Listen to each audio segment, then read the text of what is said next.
வணக்கம். இப்போ நான் என்ன சொல்ல வரேங்கிறத கொஞ்சம் நிதானமாக கேட்கணும். கிட்டத்தட்ட 40 வருஷம் சர்வீஸ் பண்ணிவிட்டு வாங்கின சம்பளத்துக்கு இன்கம் டேக்ஸ் ஆஃப்டர் டிடக்ஷன் தான் மீதுக்கு வர்றது. நம்ம இஷ்டம் கிடையாது, கொண்டுவோம் வேண்டாம் அப்படிலாம் சொல்ல முடியாது. சேலரி வாங்கினோடனே இன்கம் டேக்ஸ் டிடக்ட் பண்ணிட்டு பே பண்ணுவாங்க. கவர்மெண்ட் என்ன சொல்லுது, நீங்கள் இன்கம் டேக்ஸ் பே பண்ணிங்கன்னா கண்ட்ரி டெவலப்மெண்ட்டுக்கு கான்ட்ரிபியூஷன் பண்ணுற மாதிரி இன்கம் டேக்ஸ் பேயர்ஸ் எல்லாம் நாட்டு வளர்ச்சிக்கு உதவுறீங்க அப்படிங்க சொன்ன உடனே நமக்கு ஒரு சந்தோஷம், நம்மளும் நாட்டுக்கு கான்ட்ரிபியூட் பண்ணுறோம் அப்படின்ட்டு கிட்டத்தட்ட 40 வருஷம் இன்கம் டேக்ஸ் பே பண்ணி சேலரி வாங்கணும். ஆஃப்டர் ரிட்டையர்மெண்ட்டு வர செட்டில்மெண்ட் பணத்தை ஏதோ ஒரு கமிட்மெண்ட்டு, இத்தனை வருஷம் ஒன்றும் இல்லாமல் இருக்கும், ஏதோ ஒரு கமிட்மெண்ட்டுக்கு சரியாக போகுது. சரி, பென்ஷன் வருதானா அது கிடையாது. ப்ரைவேட்டில் எவ்வளோ பார்த்துட்டோம், பென்ஷன் வராது. கவர்மெண்ட் சர்வீஸ்னால் பென்ஷன் வரும், ப்ரைவேட்டில் எவ்வளோ பார்த்தா அதுவும் இல்லை, பென்ஷன் வராது.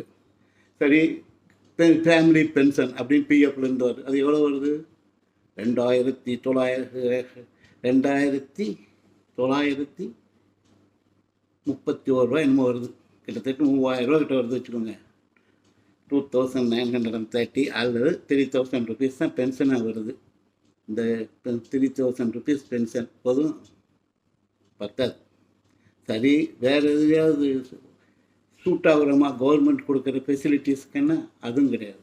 எந்த பென்ஷன்லையும் சூட் ஆகாது. நம்ம எந்த பென்ஷனும் எந்த ஃபெசிலிட்டிஸ்லேயும் கவர்மெண்ட் கொடுக்குற எந்த ஃபெசிலிட்டிஸும் நம்ம சூட் ஆக மாட்டோம்.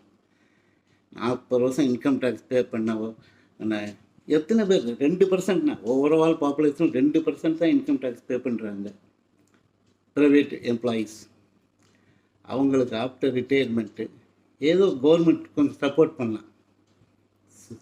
இப்போது யூஎஸ்ஏ, கனடா, யூகேலாம் சோசியல் செக்யூரிட்டி பென்ஷன் அப்படின்னு கொடுக்குறாங்க. அது மாதிரி இத்தனை வருஷம் இன்கம் டேக்ஸ் பே பண்ணியிருக்காங்களே, ஏதோ சம் கான்ட்ரிபியூஷன் இல்லை சம் சப்போர்ட் பண்ணலாம். அப்படி பண்ணால் கொஞ்சம் சௌகரியமாக இருக்கும்.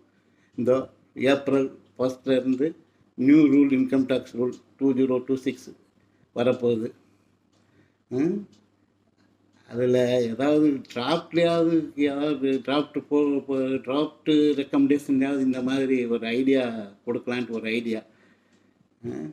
இதை கொஞ்சம் திங்க் பண்ணி பாருங்க. உங்களுக்கு ஏதாவது அபிப்பிராயம் இருந்தாலும் கவர்மெண்ட்டுக்கு ஏற்ற மாதிரி சொல்ல முடியுமான்னு பாருங்க. அவ்வளோதான். வணக்கம்.